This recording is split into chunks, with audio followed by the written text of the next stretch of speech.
Olá, turma, tudo bem? Então vamos retornar agora ao nosso recurso ordinário, agora na parte, das nossas teses. Então agora nós vamos argumentar, vamos aí ponderar com relação, às nossas teses. Então nós já fizemos a petição de interposição e nós já entramos nas razões do recurso.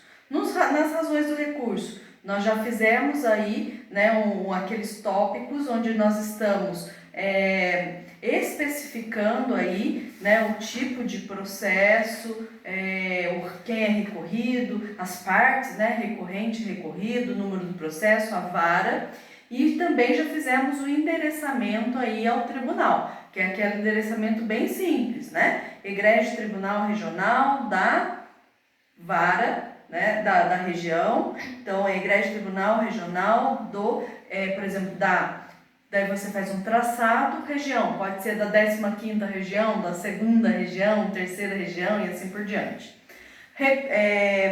Depois, logo após, colhendo a turma e doutos julgadores. Nós já fizemos também um histórico processual, certo? Então, nós já relatamos aí, fizemos um resumo do que aconteceu, da sentença que foi prolatada.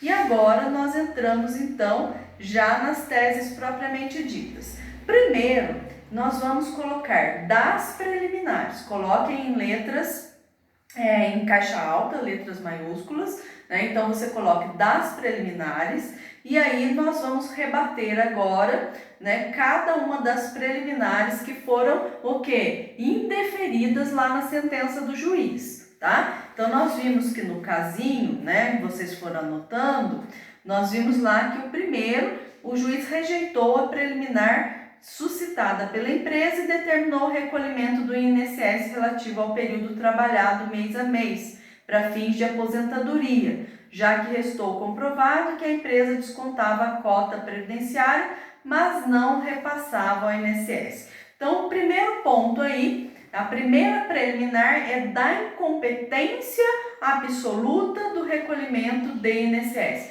Podem colocar em letras maiúsculas, caixa alta aí, da incompetência absoluta no recolhimento do INSS. Tá? E aí, você vai arguir aqui, que a Justiça do Trabalho, ela não tem competência para essa análise, tá? Para essa análise aí, com relação ao recolhimento do INSS, tá? Porque isso cabe, à Justiça Federal, mas não à Justiça do Trabalho. E aí, você vai fazer esse pedido com base, vocês vão ver lá no gabarito, a gente tem essa fundamentação, mas podem anotar aí, a súmula vinculante 53 do STF, ou a súmula 368, inciso 1 do TST, e também o artigo 876, parágrafo único da CLT, e o artigo 114, inciso 8 da Constituição Federal, Lembrando que no final sempre a gente vai colocar aquele chavão, Claro, portanto, claro, nos configura a necessidade de nulidade do julgado, com consequente retorno dos autos à origem para novo julgamento. Beleza? Agora a gente vai prosseguir. Então, vamos lá ver o número 2, O número 2 lá, que nós ponderamos, foi com relação à coisa julgada quanto ao prêmio de assiduidade. Então, pode colocar aí esse próximo tópico, que é a próxima tese que nós vamos arguir, da coisa julgada quanto ao prêmio de assiduidade. Aqui, nós vamos ver que o juiz, ele também indeferiu, não foi? Rejeitou preliminar suscitada, desconsiderou que a empresa havia feito um acordo ou outro processo movido pelo mesmo empregado, homologado em juízo, no qual pagou o prêmio de assiduidade. Então, vejam só, já tinha coisa julgada, Então, e ele rejeitou essa preliminar. Então, nós vamos o quê? Nós vamos dizer aqui, que o pedido relativo ao prêmio de assiduidade, ele não deveria ser apreciado novamente, considerando que ele já havia sido objeto de um acordo homologado anteriormente, coisa julgada, né? E coisa julgada gera o quê? É uma preliminar que vai gerar o quê? A extinção desse pedido, né, sem resolução do mérito. Então, isso nós vamos nos basear, anotem aí também, né, a fundamentação no artigo 831, parágrafo único da CLT, artigo 337, inciso 7, né, do CPC, artigo 485, do CPC, súmula 100, inciso 5, do TST, orientação jurisprudencial 132, também do TST. Tá? E sempre fechando que está claro aí a necessidade de nulidade do julgado, com consequente retorno dos autos à origem para novo julgamento. Gente, por quê? Quando a gente pede aí o acolhimento da preliminar, nesse caso, os autos retornam para a vara que julgou, para o juiz, para que anulando o que foi julgado, e o juiz tem que rever esses pontos, tá? Então, por isso que a gente pede aqui, claro, nos configura a necessidade de nulidade do julgado, com consequente retorno dos autos à origem para novo julgamento. Terceiro ponto aqui, mais uma preliminar que foi indeferida, que vamos ver, terceiro, rejeitou preliminar suscitada pela empresa, a qual desconsiderou que em relação às diárias postuladas, o autor tinha comprovadamente outra ação em curso. O que é isso, gente? Litispendência, né? Então, você vai colocar aí, abrir um outro tópico com o nome de da litispendência, né? E aí, você vai rebater também, né, que essa liminar ela foi rejeitada, ela deveria ser acolhida. Por quê? Porque já tinha sido objeto de uma outra ação em andamento, né? Então, já está tramitando uma outra ação com relação a esse pedido. Então, por isso, litispendência. Daí, essa litispendência, esse tópico, seu fundamento com base no artigo 337, inciso 6 do CPC, e também o artigo 485, inciso 5 do CPC, ok? Ótimo. Arguímos então as três preliminares: incompetência absoluta da Justiça do Trabalho, coisa julgada e litispendência. Nós vamos verificar uma outra rejeição, mas agora relacionada ao mérito, não foi? E qual foi essa questão? Foi da prescrição arguída, né? Que foi também indeferida. Então, vejam só, aqui, diferentemente do que vocês faziam lá na contestação, vocês vão abrir um novo tópico, né? Vocês vão colocar aí o número 3, né? Que em ordinário, que vai ser do mérito. Lembrando, o número 1 foi o histórico, o número 2 as preliminares, e aí dentro das preliminares vocês arguíram as três que nós acabamos de falar, né? Então, que foi a incompetência absoluta, depois foi a coisa julgada e a litispendência. Agora vocês abrem o terceiro, do mérito.